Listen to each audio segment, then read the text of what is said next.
Set match. I hope आप लोग खैरियत से होंगे, अच्छे से अपना ख्याल रख रहे होंगे। काफ़ी दिनों बाद आप लोगों से हो रहा है फिर आमना सामना, फिर हो रही है मुलाकात। ऑलमोस्ट एक हफ्ते के गैप के बाद आप लोगों से फिर हुई है मुलाकात एंड आई होप आप लोग अपना अच्छे से ख्याल रख रहे होंगे।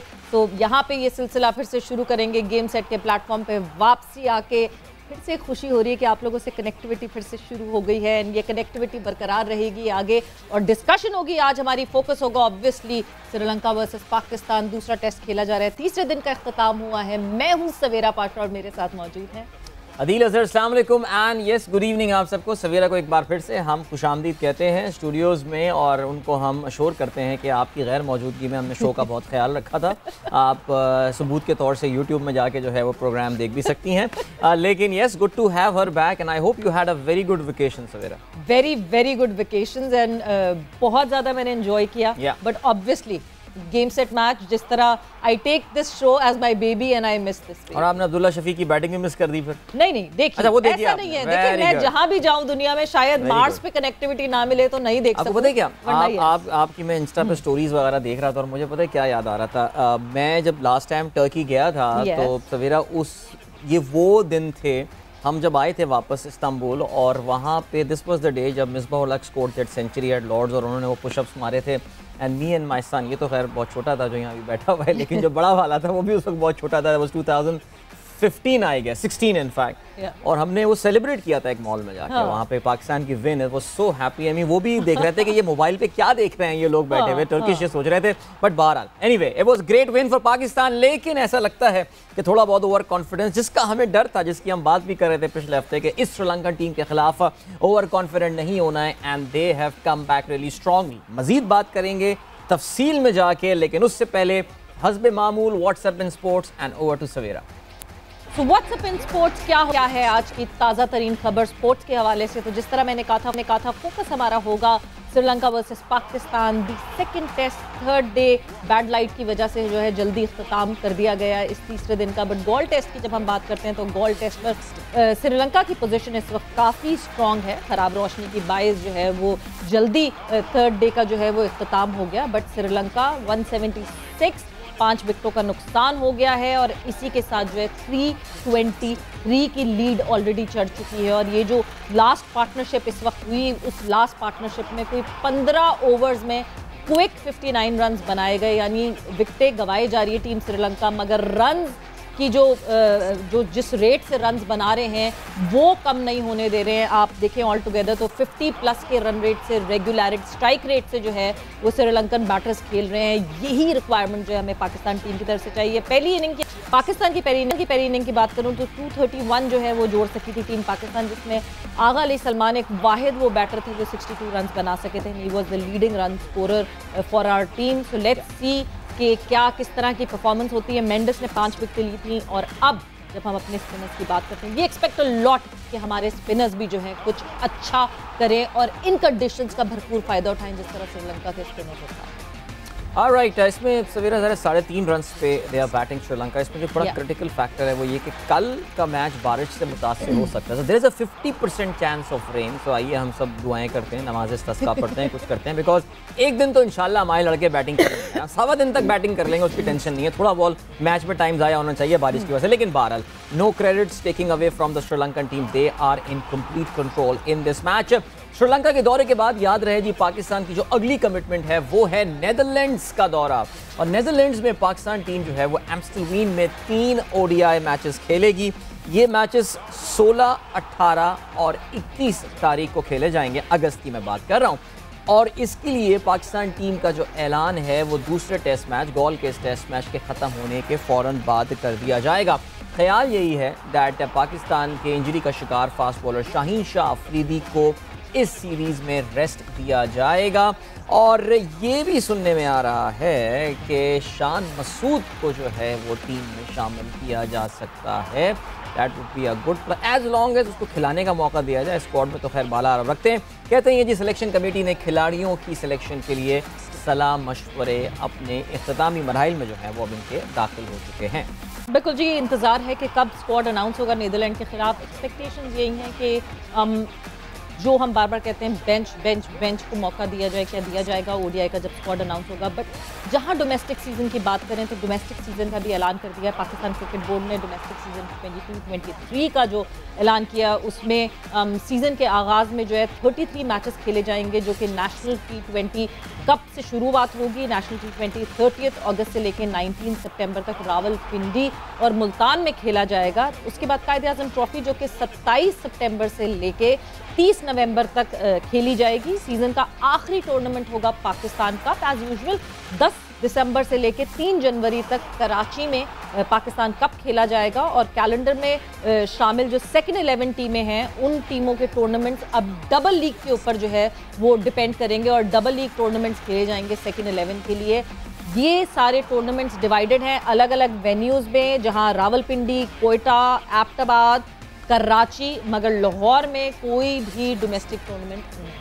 Interesting, very interesting. That's it for WhatsApp and sports. लेकिन of course सवेरा इस वीकेंड पे एक important event हुआ, World Athletics Championship Oregon USA, और उसमें पाकिस्तान के Arshad Nadeem, well, good performance. I mean, let's not take credit away from him. 5वें number पर रहे, स्पेशली जो उनकी टॉप थ्रो थी 86.31 मीटर्स, 2 मीटर शॉर्ट रह गए from the podium. Yet again a brilliant performance. लेकिन यार विद द इंजरी, वो इंजरी नर्स कर रहे थे, इंजरी कैरी कर रहे थे, उसके बावजूद अरशद ने बहुत कमाल परफॉर्मेंस का मुजाहरा किया। You could see that he was looking in good shape without that, और उस कोचिंग का शायद असर नजर आ रहा था जो उन्होंने साउथ अफ्रीका में हासिल की थी। लेकिन इस चैंपियनशिप के बाद एक इंपॉर्टेंट खबर आई है सवेरा, दैट इंडिया के जो ओलंपिक गोल्ड मेडलिस्ट और वर्ल्ड में जो नंबर 2 अभी आए हैं एथलेटिक्स चैंपियनशिप में, Neeraj Chopra will not be taking part in the Birmingham games. Commonwealth games में वो हिस्सा नहीं ले पाएंगे बिकॉज उनको हो गई है इंजरी। और इसका मतलब ये हुआ दैट हमारे अरशद के ओलंपिक्स, माफ़ कीजिएगा, कॉमनवेल्थ गेम्स में पोडियम में पहुंचने के चांसेस जो हैं वो काफ़ी ब्राइट हो गए हैं। याद रहे जी कि जो वर्ल्ड एथलेटिक चैंपियनशिप जीतने वाले हैं एंडरसन पीटर्स, जिनका ताल्लुक ग्रेनाडा से है, he will also be competing in the Birmingham game. So Arshad और उनके दरमियान इस वक्त कोई ऐसा प्लेयर नहीं है जो कि इस लेवल का हो। So there is a very strong probability that he may end up with a silver there. So I thought कि यहाँ भी एक्नॉलेज करना ज़रूरी है और अरशद नदीम को बहुत बहुत मुबारकबाद, well done to him. And fingers crossed कि बहुत अच्छी परफॉर्मेंस हो कॉमनवेल्थ में अरशद नदीम की और वो इंजरी को अपने टैकल कर सके, हैंडल कर सके, बिकॉज कॉमनवेल्थ गेम्स के बाद he is planning for a surgery for that injury, मगर उससे पहले he will not go for any surgery और एनीथिंग उस इंजरी के साथ। एंड अब जब जैसे मैंने कहा था कि Sri Lanka and Pakistan would be our focus, तो श्रीलंका वर्सेस पाकिस्तान डे 3 का हुआ इख्तिताम। क्या हुआ अब तक मैच में, क्योंकि पिछले 2 दिन भी हमने इस पर जिक्र नहीं किया था, कल बारिश ने हमें मौका नहीं दिया, उससे पहले संडे था जब ये मैच शुरू हुआ। तो डिस्कशन करने के लिए हमारे साथ मौजूद हैं हमारे अपने लाला शाहिद खान आफरीदी। लाला खुश आमदीद, अस्सलाम वालेकुम। अस्सलाम वालेकुम जी, welcome back to Pakistan. Thank you Lala, बहुत बहुत बहुत शुक्रिया। बट लाला ये क्या हो गया, ओवर कॉन्फिडेंट हो गए हम, ओवर कंप्लेसेंट हो गए, क्या हुआ पाकिस्तान टीम को? बिकॉज श्रीलंका जो है दे केम बैक रियली स्ट्रांग, पहली इनिंग से ही उन्होंने दिखाया कि हाँ जी तेज खेलेंगे चाहे विकेटें गिरती जाएं। देखें अदील, आप तो नहीं थे लेकिन अदील से मेरी बात हो रही थी, बल्कि आप भी थे उस प्रोग्राम में, कि मैं बात कर रहा था कि पहली चीज़ तो ये कि इन्होंने पिच सही रीड नहीं की।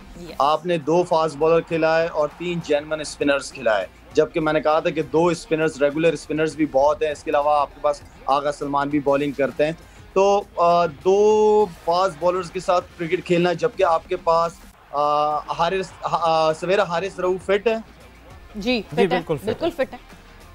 हारिस रऊफ भी आपका विकेट टेकर बॉलर है, उसकी पेस है, उसको आपने बाहर बिठाया। आपने हसन अली को as a main bowler, fast bowler, और नसीम शाह को, 2 बॉलरों के साथ कभी टेस्ट क्रिकेट नहीं होती। आपके पास जब बेंच के ऊपर ऐसे बॉलर, हारिस रऊफ की जो मैं बात कर रहा था, ऐसे बॉलर बैठे हैं जो विकेट ले सकते हैं, जिनकी पेस है, जो बैट्समैनों को डरा सकते हैं, तो आप कि अगर खिलाना ही तो फिर हसन अली की जगह आप हारिस रऊफ को खिला देते। और आप जहाँ पे मैं समझता हूँ कि चलें, अगर आपने स्पिनर्स खिलाने ही थे तो पहली टेस्ट मैच में खिला लेते। मुझे तो इस पिच के अंदर कोई ऐसा फर्क नजर नहीं आया। पिच बहुत अच्छी पिच है। मैं तो ये भी हैरान हूँ कि हमारी बैटिंग लंबा स्कोर क्यों नहीं कर पाई इस पिच के ऊपर। तो ये मेरे लिए थोड़े से स्ट्रेंज डिसीजंस थे। बाकी ये था कि मैं देखें मैं अदील से बात हो रही थी कि पहले मैच में भी मैं बहुत ज़्यादा कॉन्फिडेंट था, मुझे अपनी टीम पे बहुत ज़्यादा कॉन्फिडेंस है। माशाल्लाह बैट्समैन सारे अच्छे फॉर्म में, इंडिविजुअल परफॉर्मेंसेस भी सबकी बहुत अच्छी है और जिस तरह का पिच खेल रहा है, मेरा ख्याल में मैं समझता हूँ कि पाकिस्तान को ये मैच जीतना चाहिए। ओह वाह ज़बरदस्त। ये बस लाला की प्रोडिक्शन में आगे हम क्या बोलें, काफ़ी दफ़ा गलत, इसी शो में हम काफ़ी दफ़ा गलत साबित हो चुके हैं। जी बिल्कुल लाला सेंटर फ्रेम कर लें जी, आप आवाज़ पहुंच गई। हमने कुछ नहीं छुपाया जी। हाँ तो जी। अब सीन ये है लाला कि देखें अभी ऑलरेडी अगर हम श्रीलंका को देखते हैं so they are ahead by 323 run. अभी भी उनकी 5 विकेटें हैं और बड़ी पॉजिटिव क्रिकेट खेल रहे हैं। 3.5 रन की एवरेज। अगर लास्ट वीक भी हमने बात की थी Lala, you talked about positive cricket खेलनी है, कुछ भी हो जाए, और श्रीलंका डेफिनेटली ये काम कर रहा है। तो अभी श्रीलंका, अब पाकिस्तान ने 350 तो चेस कर लिए थे, जहाँ पे विकेट बहुत स्पिनिंग विकेट थी, ये तो उसके मुकाबले में काफ़ी एक हल्की विकेट है और इतनी कोई चैलेंजिंग विकेट नहीं है। उस तरह की लैंड माइन्स इसमें जो है, बारूदी सुरंगें इस विकेट पे जो है वो नहीं है। श्रीलंका कितना स्कोर देखना होगा? क्या 400 रन पे भी वो मुतमईन हो जाएंगे या क्योंकि टाइम का भी एक मसला है, बिकॉज कल बारिश के भी चांसेस हैं एंड ऑल। तो क्या टारगेट इनके जहन में होगा आपके ख्याल से? देखिए वो तो जिस तरह आप कह रहे हो, पॉजिटिव अच्छी पिचेस के ऊपर पॉजिटिव क्रिकेट ही होती है। बैटिंग विकेट पे 150 बॉल ही नहीं खेली जाती। मेरे ख्याल में हमें अपना जो स्ट्राइक रेट है वो बेहतर से बेहतर करने की ज़रूरत है, और ख़ासतौर पर इस तरह की विकेटें जो इतनी बैटिंग विकेटें हो और कोई आप वर्ल्ड क्लास बॉलिंग के अगेंस्ट नहीं खेल रहे हैं, आप एक नॉर्मल बॉलिंग है, कोई इतनी एक्स्ट्रा ऑर्डिनरी नहीं है। उनके स्पिनर्स अगर आउट कर रहे हैं, विकेटें ले रहे हैं, तो स्पिनर्स को कोई इतना बड़ा टर्न नहीं मिला जो पहली इनिंग में मिल रहा था। देखें रन तो करने जाएंगे, वो ज़्यादा कोशिश करेंगे जल्दी। श्रीलंकन, देखिए क्रेडिट हमें श्रीलंकन टीम को भी देना चाहिए। एक नई टीम है, एक नई अप्रोच के साथ पॉजिटिव नजर आ रहे हैं और वो लग रहा है, उनकी बॉडी लैंग्वेज से लग रहा है कि वो जीतने के लिए जा रहे हैं। तो ये एक टीम के लिए बड़ी खुशाइन बात होती है। अगर टीम की अप्रोच इस तरह की हो तो वो करेंगे 400 450 रन करेंगे। जिस तरह आप कह रहे हैं कि वेदर डिपेंड करता है, वेदर क्या चलता है कल, लेकिन वो मेरे ख्याल में उनको भी पता है कि पाकिस्तान की टीम बैटिंग जो है वो स्ट्रांग है और वो टाइम लेगी अपना पूरा। उनको भी बहुत एफर्ट करने की जरूरत पड़ेगी श्रीलंका को इस पिच के ऊपर। बिल्कुल लाला, बट एक चीज जिस पे बड़ी रेगुलरिटी में बात हो रही है, क्योंकि बहुत ज्यादा क्रिटिसिज्म हुई अजहर अली पे पहले जब टेस्ट मैच हुआ तो उस पे अजहर अली पे क्रिटिसिज्म की वजह से आपको सेकंड टेस्ट में अजहर अली तो नहीं दिखे, मगर वो ये एक आधी क्रिटिसिज्म थी जिसको सिर्फ पिकअप किया गया, क्योंकि अजहर अली को हटा के बाबर आजम को तीसरे नंबर पे आना पड़ा, रिजवान चौथे नंबर पर आ गए, सबकी बैटिंग ऑर्डर चेंज हो गया। इंस्टेड के अगर इस मिक्स में कहीं शान मसूद ऐड इन होते और वो तीसरे नंबर पर आते, यानी आपको क्या ये लगता है कि हम एक बैटर अभी भी शॉर्ट है? हम क्या बहुत ओवर कॉन्फिडेंट हो गए कि हाँ जी यही बैटिंग जो है वो संभाल लेगी हमको? देखिए जब आप एक टॉप ऑर्डर बैट्समैन को हटाते हैं तो आपको टॉप ऑर्डर बैट्समैन ही चाहिए होता है, और शान मसूद ऐसा प्लेयर है जो करता हुआ है, ओपन ही करता रहा है और उसको नया बॉल खेलना छोड़ना उसको आता है, इंग्लिश कंडीशन में भी खेल के आया है। तो मेरे ख्याल में शान मसूद की जगह अगर चांस देना ही था तो शान मसूद, जो सीनियर्स बैठे हुए होते हैं, हमेशा मैं बात करता हूँ सीनियर्स बेंच पे बैठने के लिए नहीं होते, सीनियर्स को खिलाया जाता है। अगर सीनियर नहीं परफॉर्म करता, नहीं डिलीवर करता, देन आप यंगस्टर्स को चांस देते हो। लेकिन जो प्लेयर एक आधा सीरीज पे फैसले नहीं कर देने चाहिए किसी भी प्लेयर के हवाले से कि एक सीरीज भी नहीं की, उससे पहले उसके रन कंटिन्यू परफॉर्मेंसेस कंसिस्टेंसी हो उसकी परफॉर्मेंस में, देन एक सीरीज में रन नहीं हो तो ये मतलब नहीं है। इस तरह प्रेशर भी आ जाता है और मैं समझता हूँ कि प्लेयरों के साथ इंसाफ भी नहीं किया जाता। एब्सोल्युटली जी। लाला आप हमारे साथ मौजूद हैं, अभी हमें प्रोग्राम में साथ ज्वाइन कर रहे हैं पाकिस्तान के टेस्ट क्रिकेटर, पाकिस्तान के हर फॉर्मेट में खेलने वाले क्रिकेटर अहमद शहजाद हमारे साथ मौजूद हैं। अस्सलाम वालेकुम अहमद, कैसे हैं आप? वालेकुम अस्सलाम, बिल्कुल ठीक ठाक। अस्सलाम वालेकुम शाहिद भाई। वालेकुम सलाम अहमद। अच्छा अहमद, टेस्ट मैच आप देख रहे होंगे और इस वक्त सिचुएशन काफ़ी गंभीर पाकिस्तान के लिए यहाँ पर हो गई है। सो कोई कमेंट, कोई ऑब्जर्वेशन पाकिस्तान टीम के इस टेस्ट परफॉर्मेंस के हवाले से? क्या कंप्लीसेंट होगा या श्रीलंका जो है वो आपको लगता है कि ज़्यादा तैयारी के साथ आए और फंसा दिया पाकिस्तान को? मैं अभी शाहिद भाई की गुफ्तगू सुन रहा था, आई थिंक बड़ा लॉजिक है उनकी बात में कि उन्होंने जिस तरह हम जब टेस्ट सीरीज़ खेलने गए थे वो पिचेस जो थी, जो मॉइस्चर हमें वहाँ देखने को मिलता था और जो बॉलिंग अटैक उस टाइम उनका था वो अभी नहीं है। और स्पेशली जो रंगना हैरत का एक्सपीरियंस था वहाँ पे अपनी कंडीशंस में, मेरे ख्याल से 2 मैचेस में कि वो 32 विकेटें ले गए थे। तो वो बॉलिंग अटैक और ये बॉलिंग अटैक बिल्कुल डिफरेंट है जी। वो जयसूर्या जो आए हैं 2-3 उनको मैचेस हुए हैं, उनका जो ट्रैक रिकॉर्ड 3 मैचेस में है बड़ा अच्छा है, लेकिन एक्सपीरियंस बड़ा मैटर करता है। अगर आप पिछले मैच में भी देखें तो उन्होंने थोड़ी सी जल्दबाजी की। जिस तरह अगर मैं कहूँ कि हैरत होते तो वो अपनी जगह ही नहीं छोड़ते थे और 300-350 रन जो चेस करवाए, अगर हैरत उस टीम में या कोई एक्सपीरियंस बॉलर उस टीम में होता तो पाकिस्तान के लिए बड़ा मुश्किल हो जाता। इसी तरह इस मैच में भी अगर देखा जाए कि ये पिच उस तरह के नहीं है जिस तरह हम लास्ट टाइम जब गए थे टेस्ट सीरीज़ खेलने के लिए, उस तरह फ्लैट पिचेस हैं और ये पिच भी स्लो है। जब स्लो होता है तो स्पिन भी मैनेज होता है, टर्न होता है, टर्न मिलता है, लेकिन शायद भाई को पता होगा कि वो मैनेजेबल टर्न है। तो कहीं ना कहीं मेरे ख्याल से अभी तो मैच वाइड ओपन है। जिस तरह आप पाकिस्तान को राइड ऑफ तो आप कर नहीं सकते, बिकॉज अभी पिछले मैच में उन्होंने हिस्ट्री क्रिएट की है, लाइक 350 स्कोर किया है और 2-3 दफ़ा ही वहाँ पे चेज़ हुआ है। तो ऑब्वियसली पाकिस्तान की बैटिंग लाइनअप जो है वो स्ट्रॉन्ग है, पाकिस्तान को पिछले मैच से कॉन्फिडेंस भी होगा। अब डिपेंड करता है कि जिस तरह शाहिद भाई ने बड़ी अच्छी बात की कि इस तरह के टारगेट तभी चेज़ होते हैं जब आप पॉजिटिव माइंडसेट के साथ जाएं और मेक श्योर करें कि आप टारगेट चेज़ करने के लिए जा रहे हैं rather than defending your wicket. But Ahmad, जिस तरह पिछले मैच की आप बात कर रहे हैं, अब्दुल्ला शफीक ने जो है वो एक आउटस्टैंडिंग इनिंग खेली थी। Every day is not a Sunday. आप ज़रा एवरेजेस और चांसेस पे डिपेंड करते हैं कि every time around Abdullah Shafique would not stand up. अब किसी और को खड़ा होना पड़ेगा। किसके ऊपर अब हमें देखना चाहिए, किसकी तरफ पलट के देखना चाहिए? बिकॉज हर दफ़ा पाकिस्तान टीम के साथ यही होता है कि अगर बाबर आजम स्कोर नहीं करते तो ऐसा लगता है कि पूरी टीम स्कोर नहीं कर पाती। अब्दुल्ला, मुझे याद है कि साल पहले जब इसका नाम पाकिस्तान क्रिकेट टीम में आया था तो ये डोमेस्टिक में मैं कैप्टन था, सेंट्रल पंजाब की कैप्टनसी कर रहा था, तो ये आए थे और बेंच पे बैठे हुए थे। तो आखिरी मैच में इनको जब चांस मिला, मौका मिला, तो इन्होंने सेंचुरी की। ये ग्रेड 2 से ऊपर आए थे और बैठे थे बेंच पे, तो उनको फ़ौरन खिलाया, सेंचुरी की उन्होंने। उसके बाद बड़ा अच्छा उनका सफ़र रहा पाकिस्तान क्रिकेट टीम के साथ, काफ़ी सैर की, एक्सपीरियंस लिया उन्होंने।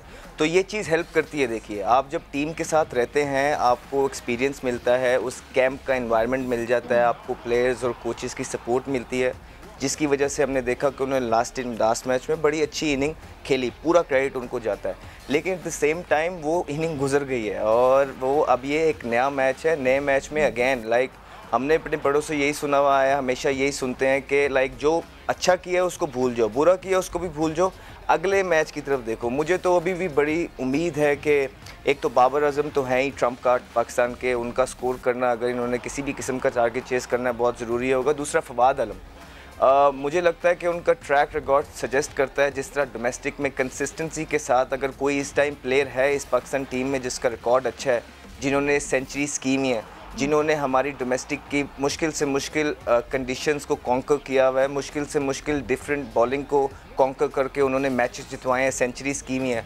तो मेरा जो ट्रम्प कार्ड है कल के मैच के लिए कि बहुत इंपॉर्टेंट होगा फवाद आलम का। अगर पाकिस्तान ने कल मैच जीतना है या परसों मैच जीतना है तो फवाद आलम का स्कोर करना बहुत ज़्यादा ज़रूरी होगा, बिकॉज वो एक ऐसे प्लेयर हैं कि जो हर सिचुएशन में, हर कंडीशन में डिग इन करते हैं और वो फाइटर हैं। तो उम्मीद करता हूँ इंशाल्लाह एक बाबर आजम और दूसरा फवाद आलम इंशाल्लाह ताला स्टेप अप करें और इंशाल्लाह पाकिस्तान को मैच जितवाएं इंशाल्लाह। लेकिन लाला, फवाद पे आपको लगता नहीं है कि एडिशनल प्रेशर होगा? बिकॉज ऑस्ट्रेलिया के ख़िलाफ़ उनकी सीरीज़ बहुत नाकाम रही, नहीं रन स्कोर कर पाए वो, उनको ऑस्ट्रेलियन बॉलर्स ने, स्टार्क ने पकड़ लिया था, घेर लिया था, कमज़ोरी उसकी फवाद की देख ली थी।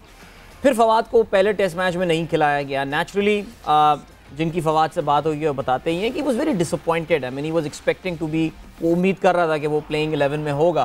फवाद पे कल एडिशनल प्रेशर, अल्लाह करे कल फवाद की बैटिंग ना आए, हम तो ये दुआ कर रहे हैं अल्लाह करे परसों फवाद की बैटिंग आए या बैटिंग आए ना, ये भी दुआ हो सकती है। लेकिन प्रेशर बहुत ज़्यादा होगा बिकॉज उसको पता है कि इस बार अगर फवाद फेल होता है तो फिर तो वो कि बेचारे को टीम से ही ना ड्रॉप कर दें। प्रेशर तो होगा बहुत।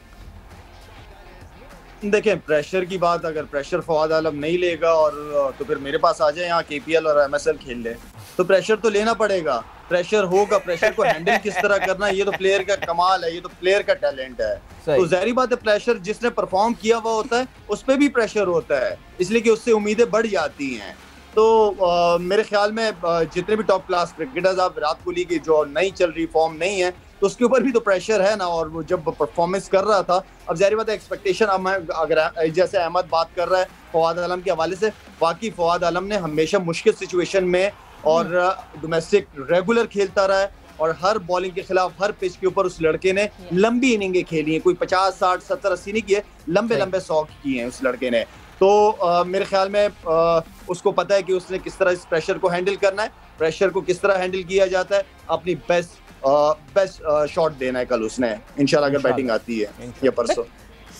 बिल्कुल। सर मैं थोड़ा ऐड करना चाहूंगा इसमें, अगर आपकी इजाजत हो तो। जी बिल्कुल, सॉरी मैं तो अभी आपने बोला कि फवाद आलम को ऑस्ट्रेलिया की सीरीज अच्छी नहीं गई तो उन पे प्रेशर होगा। जिस तरह शाहिद भाई ने बोला, प्रेशर तो हर मैच पे होता है, आपने अच्छा भी किया हो बुरा भी किया हो, लेकिन 1-2 मैचेस से कोई इतना फ़र्क पड़ता नहीं है। बिकॉज हमने देखा है कि दूसरे फॉर्मेट्स में भी 40-40 इनिंग्स में लोगों के 2-2 50 है और वो भी खेल रहे हैं बगैर किसी प्रेशर के। और अगर इस फॉर्मेट की भी बात करें तो पिछले 1.5-2 साल से इस तरह के प्लेयर्स हैं जिनकी फॉर्म नहीं लगी हुई, लेकिन वो भी टीम के साथ हैं। तो इसी तरह ये भी इसी टीम का हिस्सा है, ये भी परफॉर्मेंस करके आए हुए हैं, इनका भी हक है इस टीम पे। तो ये प्रेशर, इस तरह का जो एडिशनल प्रेशर है वो आना नहीं चाहिए। यही काम होता है टीम मैनेजमेंट का, कैप्टन का, टीम का, कि इस तरह 2, 3, 4 इनिंग्स पे ना तो किसी को ड्रॉप करना चाहिए, ना ही इस तरह की कोई चीज़ें क्रिएट करनी चाहिए कि प्लेयर पे एक्स्ट्रा प्रेशर आए।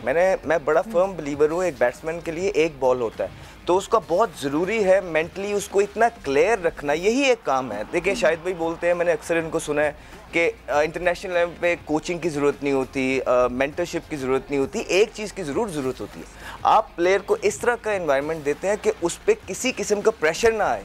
इस तरह की चीज़ें करते हैं कि वो अपनी परफॉर्मेंस के अलावा किसी चीज़ का सोचे ना, तो वो जाके अपना अंदर सिर्फ फोकस करे परफॉर्मेंस पे। तो मेरे ख्याल से अप्रॉक्सीमेटली अगर बात की जाए तो कितनी कॉन्फिडेंस देने के लिए एक प्लेयर को कितनी इनिंग्स रिक्वायर होती है, क्योंकि एक पॉइंट ऑफ क्रिटिसिज्म जो कि रेगुलरिटी में बन रहा है और वो अब बाबर के ऊपर क्रिटिसिज्म आना शुरू हो गया है कि हसन अली को जितना लॉन्ग रन दिया बाबर ने, मुसलसल Hasan Ali being out of the form, एक प्लेयर के फॉर्म में वापस आने का इंतजार किया जाए या पाकिस्तान के मैचेस एट स्टेक लगाए जाएं, तो कितनी इनिंग्स आप समझते हैं कि एक प्लेयर को मिलनी चाहिए कि हाँ जी वो फॉर्म में उसको बैक किया जाए, बट कब तक? देखिए बहुत ज़रूरी है हर एक प्लेयर को एक ही तराजू में डोलना। ऐसा नहीं होता कि किसी एक प्लेयर के लिए आपके डिफरेंट क्राइटेरियाज हैं और दूसरे प्लेयर्स के लिए डिफरेंट क्राइटेरियाज हैं। इसी तरह टीम के अंदर जब आप कहते हैं कि डिफरेंसेस क्रिएट होते हैं, यही वो वजह होती है कि जब आप डिफरेंट इंडिविजुअल्स के लिए डिफरेंट रूल्स तैयार करते हैं, तब आपके टीम के अंदर भी वो इंसान डाउन हो जाता है कि यार मेरी तो 3 इनिंग्सें हुई हैं, अगले इंसान के तो 2 साल हो गए हैं। तो यही वो चीज़ें होती हैं, इसलिए हम कहते हैं ना किसी को जल्दी लेके आना चाहिए। आजकल तो मतलब मुझे नहीं याद पड़ता कि डोमेस्टिक भी खेलना इतना आसान था। जब मैं हबीब बैंक की तरफ से या लाहौर की तरफ से खेलता था तो शायद भाई को पता है 12 प्लेयर इंटरनेशनल होते थे, तो इतनी आसानी से तो हमें डोमेस्टिक की भी कैप नहीं मिलती थी। तो यही बात होती है कि पहले उसको पूरा पकने दीजिए, उसको डोमेस्टिक में परफॉर्मेंसेस करने दीजिए, मेक श्योर करिए कि वो डोमेस्टिक के अंदर ही परफॉर्मेंस करे, फिर फेल हो और फिर वो कॉन्कर करके वो सारी सिचुएशंस को मेंटली वो परफॉर्म करे, तब वो टाइम होता है उसको टीम में लाएं।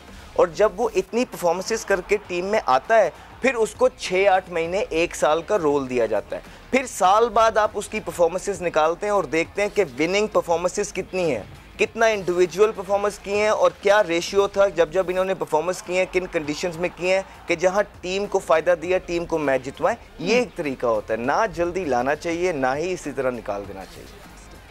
नहीं बिल्कुल, ये बड़ा एक ऐसा डिस्कशन है कि जिस पे पूरा प्रोग्राम अपने हसन अली का सवेरा आपने जिक्र किया। इवन अगर हम अजहर अली की भी बात करें तो अजहर अली इट्सेल्फ एक बड़ा एक सवालिया निशान था। देखिए हमने पिछले प्रोग्राम में उमर फारूक हमारे साथ मौजूद थे, ESPN क्रिकेट इन्फोर्सर, उन्होंने बड़े अच्छे स्टैट्स प्रेजेंट किए कि मिसबा की कप्तानी में अजहर अली की average was above 50 point something, लेकिन मिसबा के रिटायर होने के बाद 35 की एवरेज से अजहर अली ने रन स्कोर किए हैं। और ये एक ऐसी एवरेज है जिसमें चलें फॉर आर्ग्यूमेंट सेक हम एक 90s की क्रिकेट में कहते थे कि जी ODI में ही अच्छी, anything above 35 is good, but test cricket में जाहिर है वो एक स्ट्रगल थी। लाला एक आखिरी सवाल इस करंट स्क्वाड पाकिस्तान टीम के हवाले से, अजहर अली मैं तो कह रहा हूं मिसबा को भिजवा दो। मिसबा कहाँ खेलेंगे, अभी तो वो कहाँ मुझे नजर आ रहे थे किसी से कुछ गिफ्ट रिसीव कर रहे थे, बट बहरहाल उस पर हम बाद में बात करते हैं। लेकिन लाला अजहर अली नाउ उनको ड्रॉप कर दिया गया, 8 साल में पहली बार अजहर अली को हमारे कहा जाता है जी रेस्ट दिया गया है, बट वी नो कि उनको बिठाया गया है। और अजीब सी बात हुई कि उनको बिठाते ही हमारा बैटिंग ऑर्डर भी अजीब डिसरप्ट सा हो गया। What's next for him? अब क्या अजहर अली का फ्यूचर क्या देख रहे हैं, आगे क्या नजर आ रहा है? क्या 100 टेस्ट पूरे करवाने ऐसे ही लग रहा है फिलहाल तो जी। देखें अब मेरे ख्याल में भी जो अजहर अली की जगह जो प्लेयर खेलें, जब वो परफॉर्म नहीं करेंगे फिर वो अजहर अली वापस आ जाएंगे। ऐसे ही लग रहा है बिल्कुल। तो ये तो होता है, ये तो होता है। और मैं समझता हूँ कि आपके पास शान मसूद को मैं जिस तरह फॉलो कर रहा हूँ, देख रहा हूँ उसकी क्रिकेट को, मेरे ख्याल में वो उसके अंदर काफ़ी चेंज आया उस प्लेयर के अंदर। वो एक ऐसा कैंडिडेट है कि जिसको और मेरे ख्याल में टेस्ट क्रिकेट में कंसिडर करना चाहिए। आपके पास बेंच पे बैठा हुआ है लड़का जो कि जेन्युइन ओपनर बैट्समैन है, और मेरे ख्याल में चांस देना चाहिए। लेट्स सी अजहर अली का पता चलेगा, डिपेंड करते हैं ना क्या मैं और आप तो बात करें सिलेक्शन कमेटी के माइंड में अजहर अली के लिए क्या चल रहा है ये नहीं पता। बिल्कुल सिलेक्शन कमेटी के माइंड में क्या चल रहा है, बिकॉज सिलेक्शन कमेटी से बहुत सारे लोग नाराज हैं। माद वसीम ने भी एक स्टेटमेंट दिया कि मुझसे ना कोई बात की गई, ना जिक्र किया गया, मुझे पता नहीं कि मुझे क्यों टीम से साइडलाइन कर दिया। दूसरी तरफ अहमद, आपसे अगर अब मैं बात करूं इस बारे में कि ओपनर्स की जब मैं बात करती हूं, हमें बहुत रेगुलरिटी में एक टाइम फ्रेम पे ओपनर्स तब्दील होते हुए दिखे। आप भी मुसलसल डोमेस्टिक में जो है वो परफॉर्मेंसेस कर रहे थे, बट इवेंचुअली क्योंकि शॉर्टर फॉर्मेट में आपको बाबर और रिजवान स्टेबल होते हुए देखे एज ओपनर, तो हमारा मिडिल ऑर्डर वीक हो गया, मगर हमारे ओपनर्स में बाबर और रिजवान जो कि मोस्ट रिलायबल हमारे बैटर्स बने वो आ गए। बट अब जब मैं लॉन्गर फॉर्मेट में ओपनर्स की बात करती हूँ, Imam is playing, Abdullah is playing, Shan is trying his level best to come in the 11, अपने आप को इस मिक्स में आप कहाँ फिट इन करते हुए देखते हैं अहमद? देखिए, इवेंचुअली हम सबकी ये कोशिश होती है कि पाकिस्तान जीते, और जो भी प्लेयर पाकिस्तान के लिए अच्छा है वो टीम में आए। और जो परफॉर्मेंसेस जिस तरह भी आप बात कर रही हैं कि अब्दुल्ला शफीक ने परफॉर्मेंस की है, बिल्कुल उनको खेलना चाहिए। अल्लाह करे वो सारी ज़िंदगी इसी तरह जिस तरह पिछले मैच में खेले हैं खेलते रहें, स्कोर करें।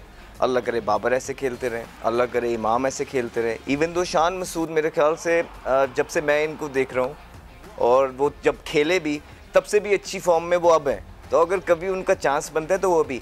जब मैं देखिए कभी भी आसान नहीं होता आपकी अपनी जगह कहीं पर भी बनाना। हाँ, मैं डोमेस्टिक क्रिकेट में आया था तो हबीब बैंक में इतने सारे ओपनर्स थे, मुझे तो वहाँ भी लोग कहते थे आप जगह नहीं बना पाओगे। जब मैं अंडर 19 में आया था तो वहाँ भी कहते थे जगह बनाने वाले हम नहीं होते, जगह अल्लाह ताला बनाता है, अल्लाह आपकी नीयत देखता है। और इवेंचुअली जब आपका एम पाकिस्तान के लिए कुछ करना होता है, अच्छा करना होता है, आप उसके लिए अपनी परफॉर्मेंसेस करते हो, और परफॉर्मेंसेस की बेस्ड पे ही आप समझते हो कि सारी चीज़ें होनी चाहिए। तो मैंने अभी मैं इंजर्ड था एज यू ऑल नो, 6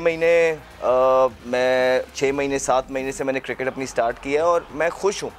जिस तरह मैंने ये 5 टूर्नामेंट खेला और 5 टूर्नामेंट्स में मैंने परफॉर्मेंस किया है, मैंने किसी एक टूर्नामेंट में परफॉर्मेंस नहीं की ना, मैंने किसी 2 टूर्नामेंट की कंसिस्टेंसी के साथ मैं अपने साथ मेरे प्लेयर्स खेल रहे थे जो भी पाकिस्तान टीम का हिस्सा है, वो एक फॉर्मेट में करते थे, दूसरे में नहीं हुआ, तीसरे में नहीं हुआ। तो मुझे इसलिए खुशी है कि मैंने कंसिस्टेंसी के साथ परफॉर्मेंसेस किए हैं, और इवेंचुअली यही मेरा काम है। और इसी बलबूते पे मेरा मानना है कि टीम्स बननी चाहिए, टीम सिलेक्ट होनी चाहिए। इवन दो कि आपने बिल्कुल सही फरमाया कि पाकिस्तान की टीम में ओपनर्स बड़े अच्छे सेटल्ड हैं, अल्लाह करे वही करते रहें, बिकॉज हम सबका काम यही है कि पाकिस्तान जीते। लेकिन जो नहीं भी खेल रहे होते, जिस तरह फॉर एग्जांपल मैं हूँ या मेरी तरह 1-2 हैं, वो अगर बाहर हैं तो उनको भी प्रोटेक्ट करना है। अभी हम कहते हैं कि हमारे पास ऑलराउंडर नहीं थे, हम कहते हैं हमारे पास स्पिनर्स शॉर्टेज हुए हैं, तो जब किसी पोजीशन पे आपके पास प्लेयर्स हैं, एटलीस्ट उनका तो ख्याल रखा जाए। कोई भी पाकिस्तान ये नहीं कहता कि ज़बरदस्ती खिला दिया जाए, लेकिन एक सिस्टम होता है, उस सिस्टम के तहत आपको प्रोटेक्ट करते हैं, आप प्लेयर्स को ओन करते हैं, क्योंकि ये हम सबका पाकिस्तान है। मैं बार बार कहता हूँ ये पाकिस्तान किसी एक का नहीं है, हम सबका पाकिस्तान है, और हम सबकी कोशिश है कि पाकिस्तान की क्रिकेट ऊपर जाए। हम सबकी कोशिश यही है कि पाकिस्तान की टीम ज़्यादा से ज़्यादा मैच खेले, एटलीस्ट मेरी तो कोशिश यही है। बिल्कुल। अहमद हम रिकॉर्ड को भी देखते हैं। अभी हमने देखें जो सवेरा ने बात की कि अब सब, जैसा आपने भी कहा, सब परफॉर्म करते रहेंगे, तो फिर अहमद शहजाद की जगह वहाँ पे कहाँ बननी है? बिकॉज ज़ाहिर है मेरे ख्याल से you haven't hung your boot yet, आप अभी भी खेलना चाहते हैं पाकिस्तान के लिए। आपके रिकॉर्ड को हम देखते हैं तो टेस्ट में आपने 41 के एवरेज से माशाल्लाह 3 सेंचुरीज़ 450s आपने जो है वो स्कोर किए हैं। और क्या आपको लगता था कि यही आपका स्ट्रॉन्गेस्ट फॉर्मेट था और टेस्ट क्रिकेट ही वो चीज़ थी जिस पे आपको अपने करियर में फोकस रखना चाहिए था? मैं आपको बताता हूँ जी, मैं समझ गया आपको। मैं जब मेरा डेब्यू हुआ मैं 17 साल का था, और मैं कोई जो 12-15 पहले मैच ODI वगैरह खेला उसमें मेरी परफॉर्मेंसेस इतनी अच्छी नहीं थी। उसके बाद जब मैंने कमबैक किया, शाहिद भाई कप्तान थे जब न्यूजीलैंड की सेंचुरी हुई, उसके बाद जो मैं अपने मैचेस खेला हूँ 50 से 60 मैचेस, उसमें मैंने ऑलमोस्ट 45-50 की एवरेज से ODI में स्कोर किए हैं। आखिरी 10 मैचेस जो थे ODI के, जिसमें मैं बिट्स एंड पीसीज में खेला, शाहिद भाई को सारी चीज़ों का पता है कि एक प्लेयर कैसे बनता है, कैसे टूटता है। जब आप एक प्लेयर को मुश्किल टीम्स के खिलाफ मुश्किल कंडीशंस में एक मैच दो मैच एक मैच दो मैच एक मैच दो मैच करके खिलाते हैं तो इवेंचुअली उसका कॉन्फिडेंस, सारी चीज़ें नीचे आती हैं, उसकी परफॉर्मेंसेस नीचे आती हैं। यही मैं बोलता हूँ कि सेम क्राइटेरियाज होने चाहिए हर एक प्लेयर के लिए, और हमारी कोशिश सिर्फ ये होनी चाहिए कि हम प्लेयर्स को इस तरह मेंटली रखें कि वो पाकिस्तान के लिए अच्छा कर सके, और कुछ नहीं। दूसरी बात, आप T20 की बात करती हैं, अल्हम्दुलिल्लाह आई am pretty satisfied with my even T20। जिस दौर में दुबई में हम खेले और वहाँ पार स्कोर्स क्या होते थे, वहाँ लोग स्ट्राइक रेट की बात करते हैं, आप वहाँ के पार स्कोर्स खेलें जहाँ पे हम क्रिकेट खेलने हैं सारे, वहाँ पे जो टीम के प्लान्स होते थे वो इस तरह, हमारे पास शाहिद अफरीदी, अब्दुल रज़ाक और नीचे जो लोअर ऑर्डर होता था वो हमें यही बोला जाता कि आपने विकेट्स इन हैंड रखनी है ऊपर से, और हम बहुत ज़्यादा मैचेस यूँ जीते।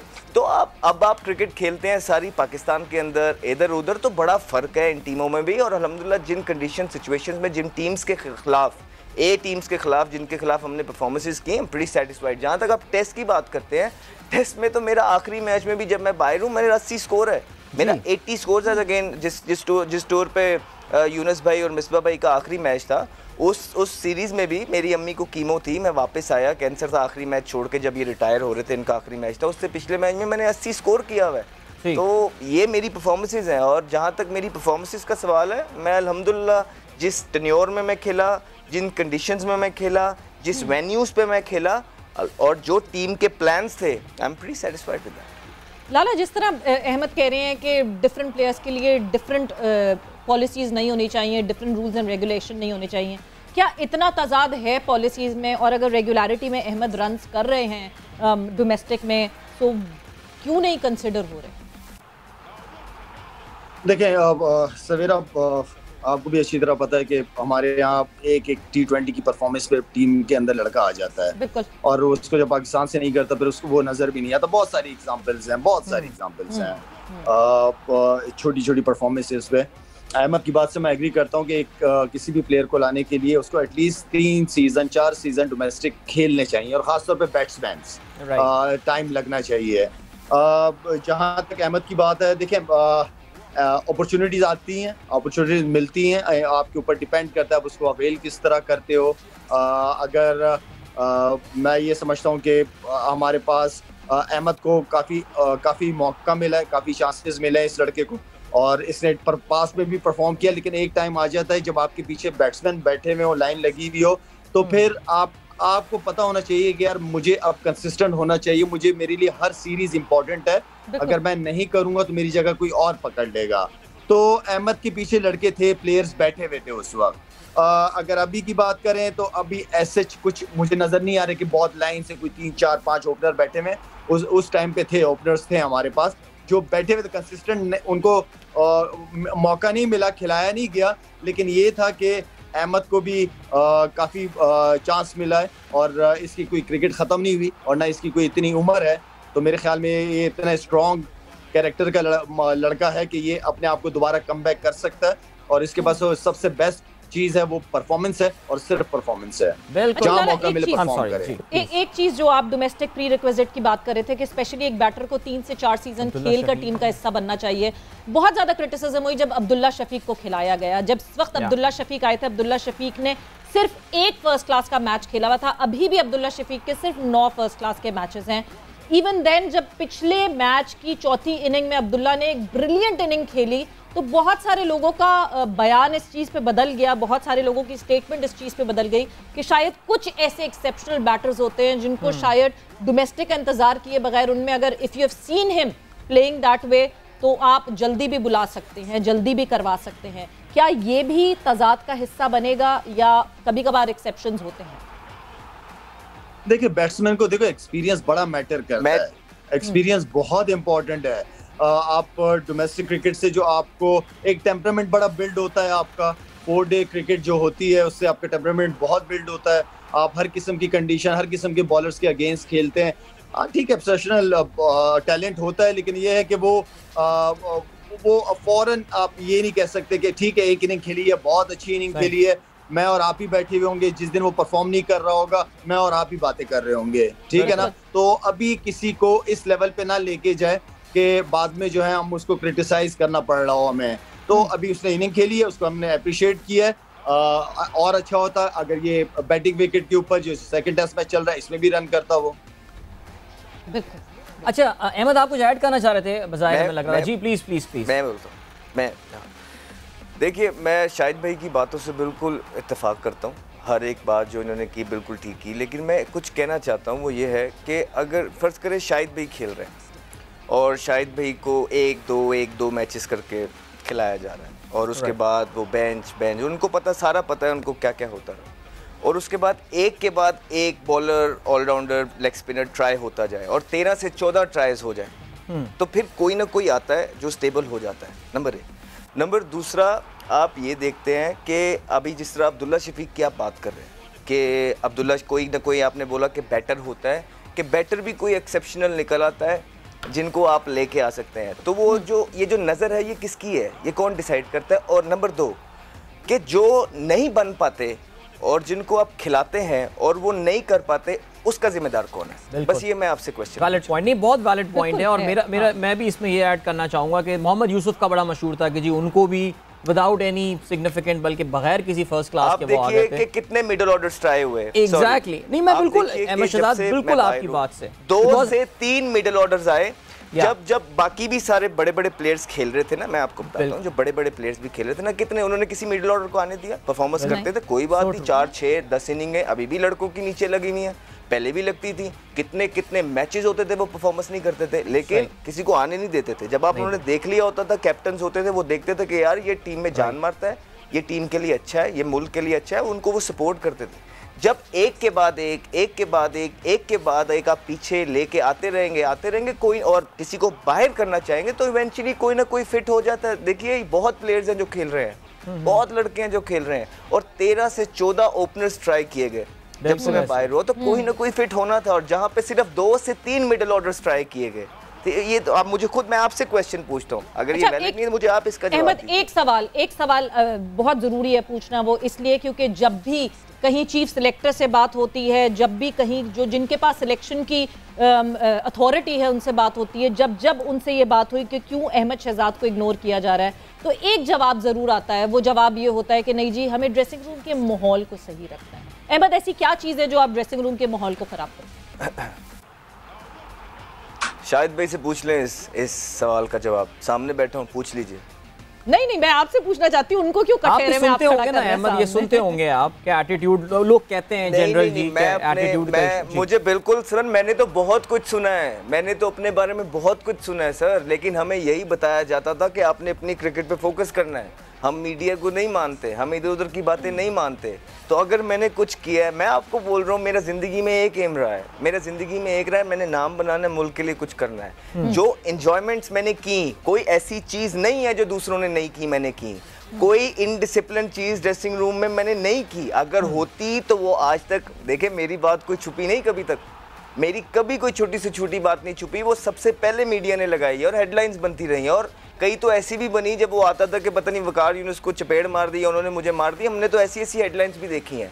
तो अगर मेरी कोई चीज़ होती या मैं ड्रेसिंग रूम का माहौल ख़राब करता तो वो सबसे पहले टीम आई नहीं, हंसमुख रहे, टीम को उठा के हमेशा रखा।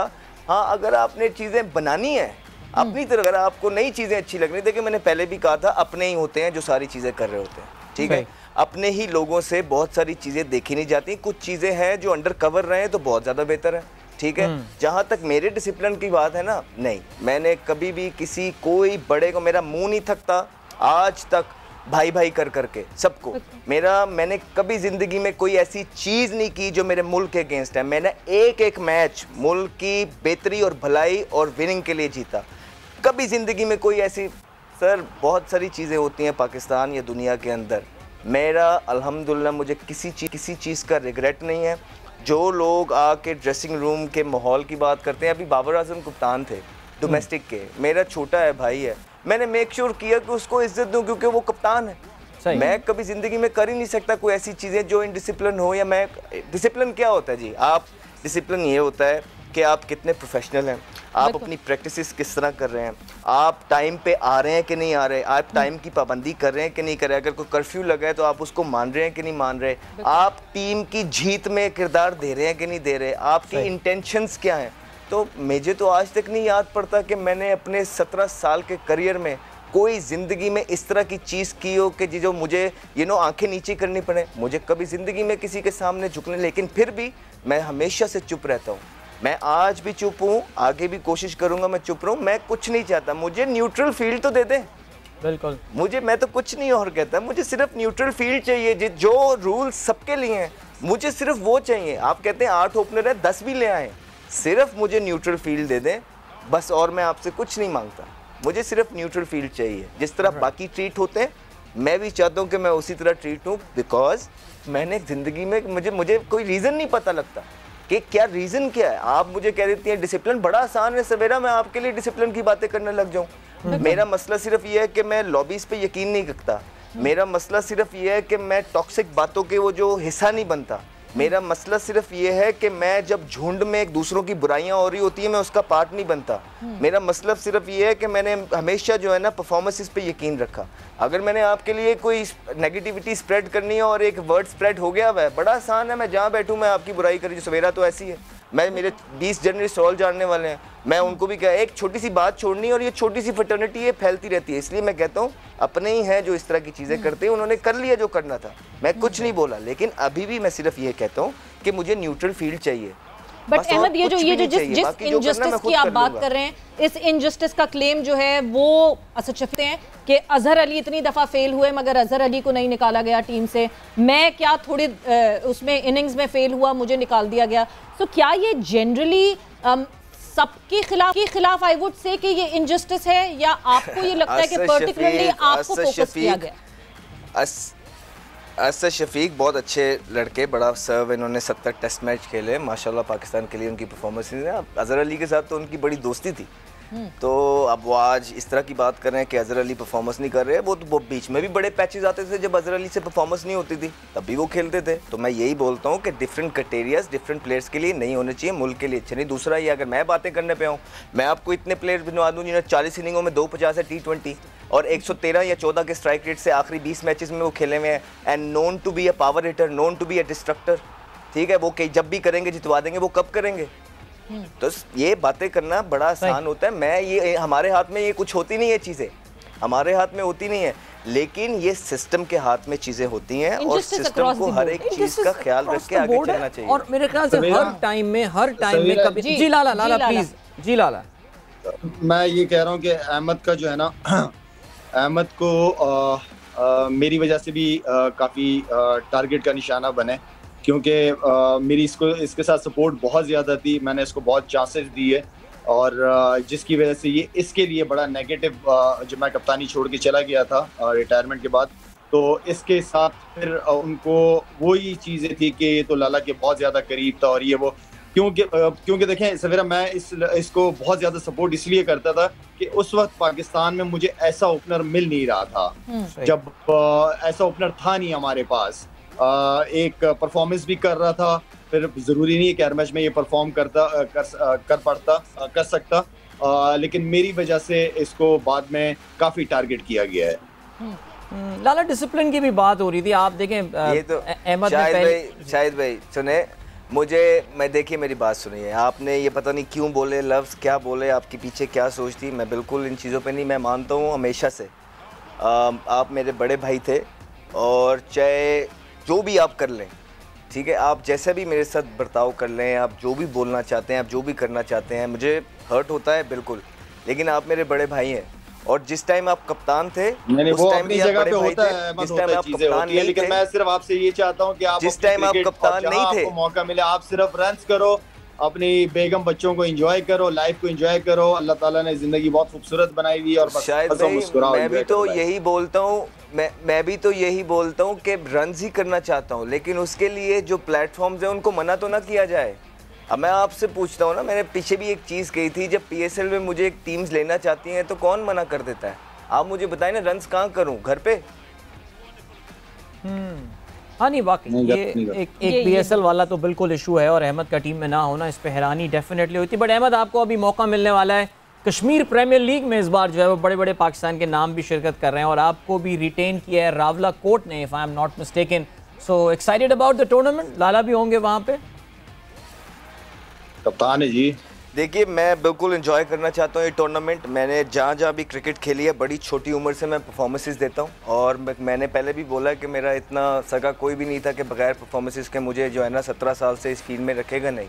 मैं इस दफ़ा भी प्रेशर का मैं अपने पे प्रेशर लेना नहीं चाहता। मैं सिर्फ एंजॉय करना चाहता हूँ अपने क्रिकेट को। जो मुझे आता है मैं वो अच्छी नीयत के साथ ग्राउंड के अंदर देना चाहता हूँ। अगर परफॉर्मेंसेस का कोई गारंटी कर सकता है तो मेरे सामने ले आइए, वो कहे आके हाँ जी मैं ये करके दिखाऊंगा। नहीं, मैं भी इसी तरह, मेरे से कभी होंगे भी कभी नहीं भी होंगे। जो पोटेंशियल है वो तो आप देखें, जो मैं टेबल पे लेके आता हूँ वो तो आप देखें।